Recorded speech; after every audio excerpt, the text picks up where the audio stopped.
Imagina por un momento que hiciste exactamente todo lo que Dios te pidió. No cambiaste el mensaje, no suavizaste la verdad, no buscaste agradar a las personas. Te paraste frente al hombre más poderoso del reino y hablaste en nombre de Dios. Rechazaste recompensas, rechazaste honor, rechazaste incluso la hospitalidad del rey, obedeciste completamente, sin negociar, y cuando todo termina, cuando tu misión parece cumplida, te alejas del lugar lentamente. El polvo del camino cubre tus pies. El sol comienza a descender en el horizonte. Tu corazón late todavía con fuerza después de lo que acabas de vivir. Entonces encuentras un árbol, te sientas debajo de su sombra para descansar.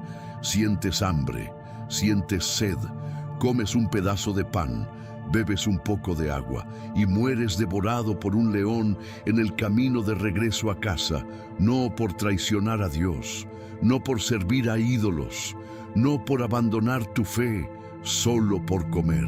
Esta historia aparece en 1 Reyes capítulo 13 y es uno de los relatos más inquietantes y misteriosos de toda la Biblia. Un profeta enviado directamente por Dios enfrenta a un rey corrupto. Anuncia una profecía que se cumplirá siglos después y aún así termina muerto en un camino solitario entre Betel y Judá. A primera vista parece injusto, incluso cruel, pero cuando empezamos a examinar cada detalle, descubrimos algo mucho más profundo. Esta historia no trata solamente de un profeta del pasado, habla de algo que ocurre todavía hoy, habla de cómo las personas escuchan a Dios y de cómo, en ciertos momentos, otras voces logran confundirse con la voz divina. Y esa confusión puede cambiar completamente el destino de una vida. Para entender lo que ocurrió, debemos regresar a uno de los momentos más críticos en la historia de Israel. Después de la muerte del rey Salomón, el reino que su padre David había construido se dividió. Durante generaciones, Israel había sido una sola nación, un solo pueblo, un solo trono. Pero las decisiones políticas, los conflictos internos y el orgullo humano terminaron rompiendo aquella unidad. El territorio quedó dividido en dos reinos. En el sur estaba Judá, gobernado por Roboam, hijo de Salomón. Allí estaba Jerusalén, allí estaba el templo, allí permanecía la dinastía de David. En el norte surgió un nuevo reino formado por 10 tribus.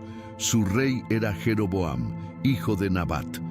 2 reinos, 2 gobiernos, 2 direcciones espirituales completamente diferentes. Pero Jeroboam comprendió algo desde el principio. Su poder era frágil. El templo de Dios estaba en Jerusalén, y Jerusalén pertenecía al reino rival. La ley de Moisés establecía que todos los israelitas debían subir a Jerusalén 3 veces al año para las grandes fiestas sagradas. La Pascua, Pentecostés, la fiesta de los tabernáculos.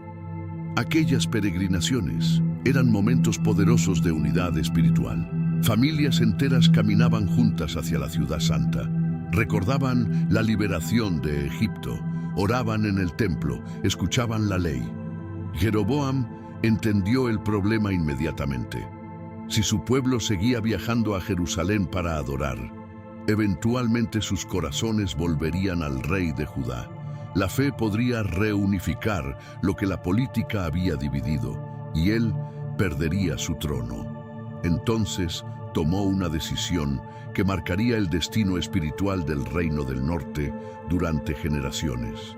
Mandó fabricar 2 becerros de oro, colocó uno en Dan, en el extremo norte de su territorio, y colocó el otro en Betel, cerca de la frontera con Judá. Betel no era un lugar cualquiera, era un sitio cargado de historia espiritual. Siglos antes, Jacob había tenido allí un sueño famoso.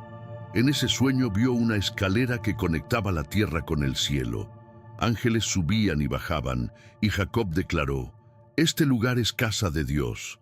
Ahora ese mismo lugar sería transformado en un centro de idolatría. Jeroboam habló al pueblo y dijo: «Ya es demasiado lejos para ustedes subir a Jerusalén. Aquí están tus dioses, oh Israel». Aquellas palabras recordaban algo oscuro en la memoria del pueblo. Siglos antes, en el desierto, Aarón había pronunciado casi las mismas palabras cuando el pueblo fabricó el primer becerro de oro. La historia parecía repetirse, pero esta vez no era un error impulsivo. Era un sistema religioso cuidadosamente diseñado. Jeroboam construyó santuarios en los lugares altos, nombró sacerdotes que no pertenecían a la tribu de Leví, cambió el calendario de las fiestas, estableció rituales alternativos.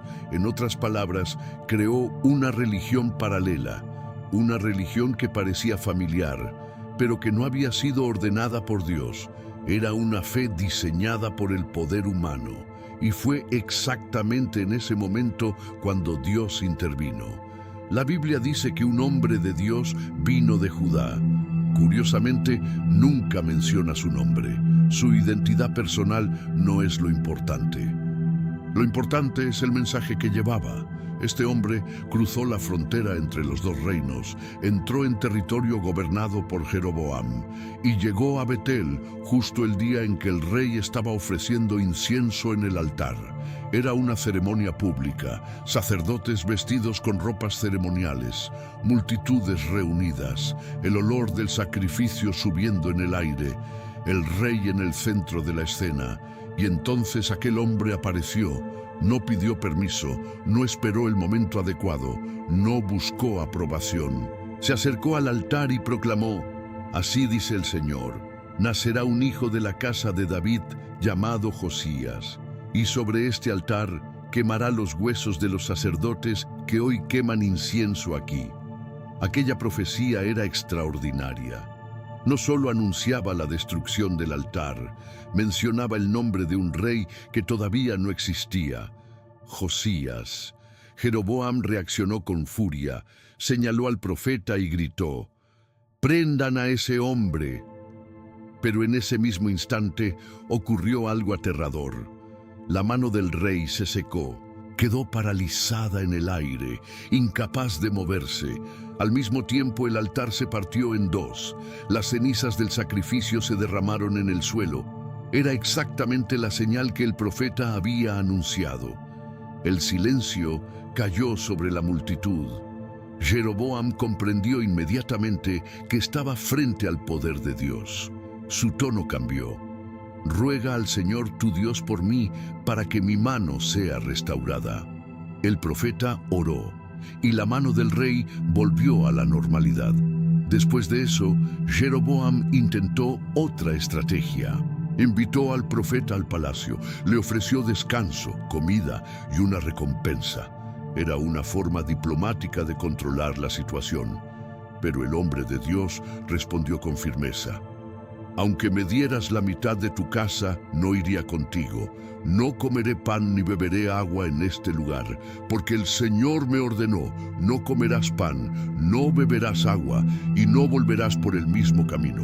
3 órdenes claras, 3 límites definidos. El profeta obedeció, salió de Betel por otro camino. Hasta ese momento había cumplido perfectamente su misión. Pero la prueba más difícil aún no había llegado. En Betel vivía un viejo profeta. Sus hijos habían presenciado todo lo ocurrido en el altar: la mano seca del rey, el altar partido, el milagro de restauración. Corrieron a contarle todo. El viejo escuchó atentamente. Luego preguntó: ¿por qué camino se fue el hombre de Dios? Cuando supo la dirección, dijo: «Ensillad el asno para mí», y salió a buscarlo. Lo encontró sentado debajo de un árbol, cansado, quizá reflexionando sobre lo que acababa de suceder. El viejo se acercó y dijo: «Ven conmigo a casa y come pan».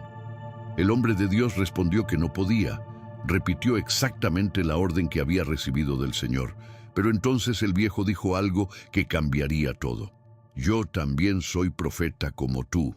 Y un ángel me habló por orden del Señor, diciendo que te lleve de vuelta para que comas». La Biblia revela la verdad inmediatamente, pero le mintió. Aún así, el hombre de Dios le creyó, volvió, se sentó a la mesa, comió pan, bebió agua y quebrantó la única orden específica que Dios le había dado. Mientras todavía estaban comiendo ocurrió algo sorprendente. La palabra del Señor vino, pero no al hombre de Dios. Vino al viejo profeta y declaró: así dice el Señor, porque fuiste rebelde a la palabra del Señor y comiste pan donde Él te dijo que no comieras, tu cuerpo no será sepultado en el sepulcro de tus padres. La sentencia fue pronunciada en silencio, sin espectáculo. Después de la comida, el hombre de Dios montó su asno y continuó el camino.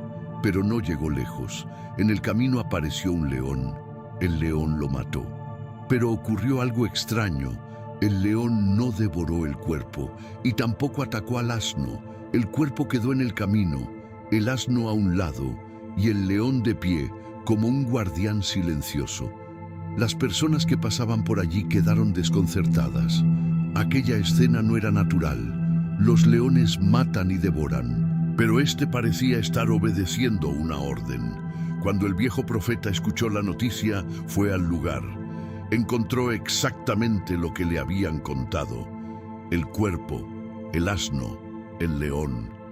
Tomó el cuerpo del hombre de Dios y lo llevó de regreso a Betel. Lo sepultó en su propio sepulcro y lloró diciendo: «Ay, hermano mío». Luego dijo a sus hijos: «Cuando yo muera, sepultadme en el mismo sepulcro donde está el hombre de Dios». Porque sabía algo importante. Sabía que la profecía contra el altar era verdadera. Y la historia demuestra que tenía razón.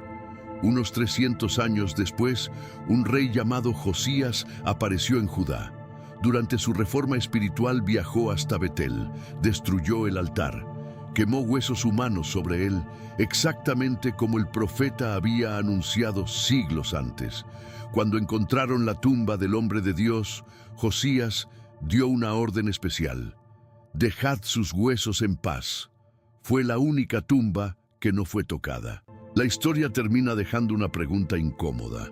El problema nunca fue el pan, fue la obediencia. El profeta había recibido una instrucción clara de Dios, pero aceptó una nueva palabra que contradijo la anterior. Y la mentira más peligrosa no es la que parece falsa, es la que parece espiritual, la que llega diciendo: «Dios cambió de idea». Tal vez por eso esta historia sigue siendo tan relevante, porque todos hemos estado en momentos parecidos, cansados, vulnerables, después de hacer algo correcto, sentados bajo un árbol tratando de recuperar fuerzas, y entonces aparece una voz que suena espiritual, pero que nos aleja de lo que Dios ya había dicho. La pregunta final de esta historia es simple. Cuando llegue ese momento, ¿a quién vas a escuchar? Porque la respuesta puede cambiar el final de tu historia.